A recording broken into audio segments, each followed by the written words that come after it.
vibeBooks presents What Happened to the Thistle by Hans Andersen. Content: What happened to the thistle?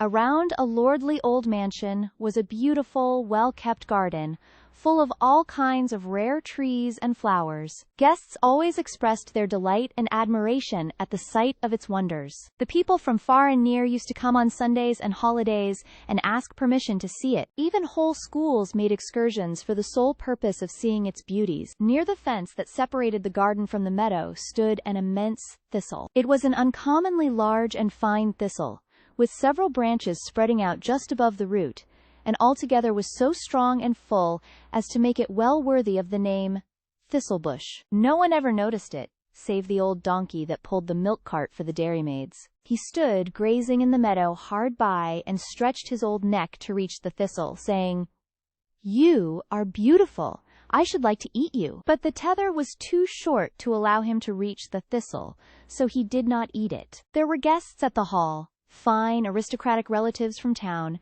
and among them a young lady who had come from a long distance, all the way from Scotland. She was of old and noble family and rich in gold and lands, a bride well worth the winning, thought more than one young man to himself. Yes, and their mothers thought so too.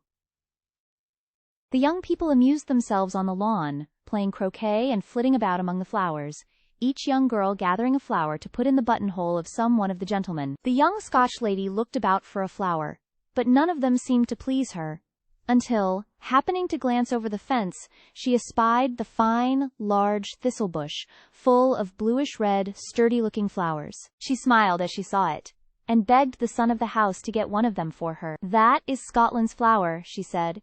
"It grows and blossoms in our coat of arms.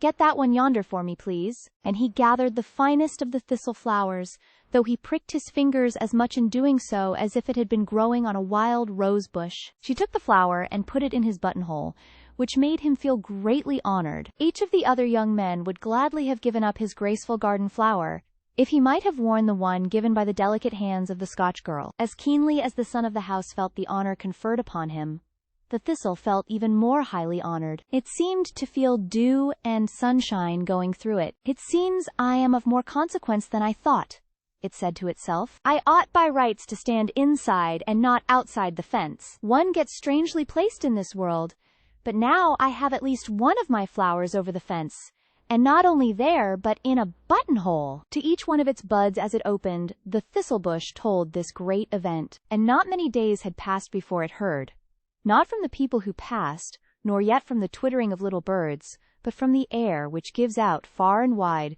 the sounds that it has treasured up from the shadiest walks of the beautiful garden, and from the most secluded rooms at the hall, where doors and windows are left open, that the young man who received the thistle flower from the hands of the Scottish maiden had received her heart and hand as well.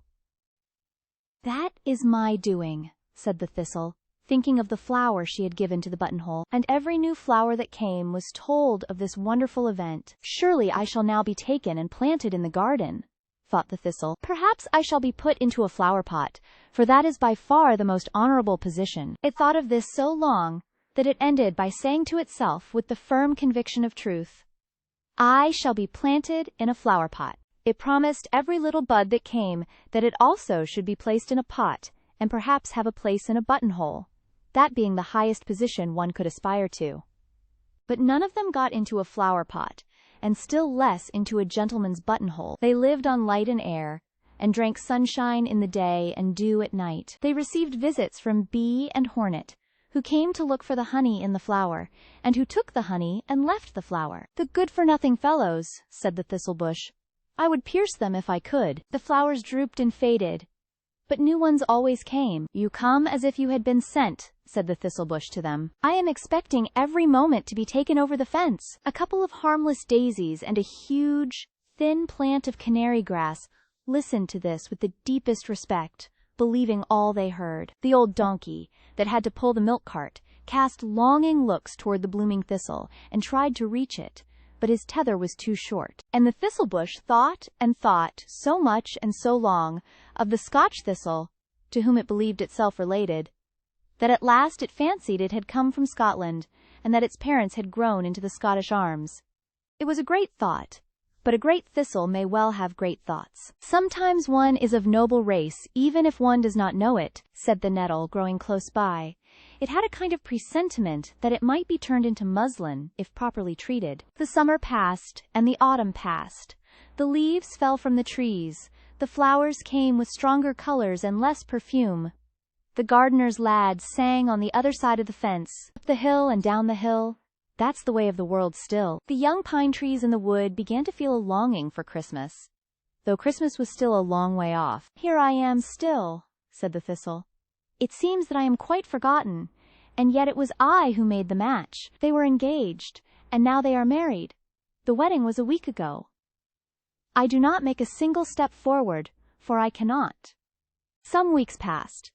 The thistle had its last solitary flower, which was large and full and growing down near the root. The wind blew coldly over it, the color faded, and all its glory disappeared, leaving only the cup of the flower, now grown to be as large as the flower of an artichoke, and glistening like a silvered sunflower. The young couple, who were now man and wife, came along the garden path, and as they passed near the fence, the bride, glancing over it, said, "Why, there stands the large thistle. It has no flowers now." "Yes, there is still the ghost of the last one," said her husband, pointing to the silvery remains of the last flower, a flower in itself. "How beautiful it is," she said. "We must have one carved in the frame of our picture." And once more the young man had to get over the fence to break off the silvery cup of the thistle flower. It pricked his fingers for his pains, because he had called it a ghost. And then it was brought into the garden, and to the hall, and into the drawing-room. There stood a large picture,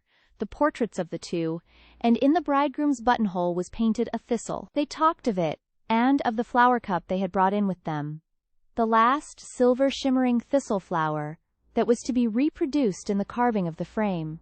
The air took all their words and scattered them about, far and wide. "What strange things happen to one," said the thistlebush. "My firstborn went to live in a buttonhole, my lastborn in a frame. I wonder what is to become of me." The old donkey, standing by the roadside, cast loving glances at the thistle and said, "Come to me, my sweetheart, for I cannot go to you. My tether is too short." But the thistlebush made no answer. It grew more and more thoughtful, and it thought as far ahead as Christmas, till its budding thoughts opened into flower. When one's children are safely housed, a mother is quite content to stay beyond the fence. "That is true," said the sunshine, "and you will be well placed, never fear." "In a flower pot or in a frame?" asked the thistle. "In a story," answered the sunshine. And here is the story. Thank you for tuning in to vibeBooks. We hope you enjoyed this journey. Please consider liking, commenting, and subscribing to our channel. Check out our playlist or explore vibeBooks for more classic stories. Until next time, happy listening.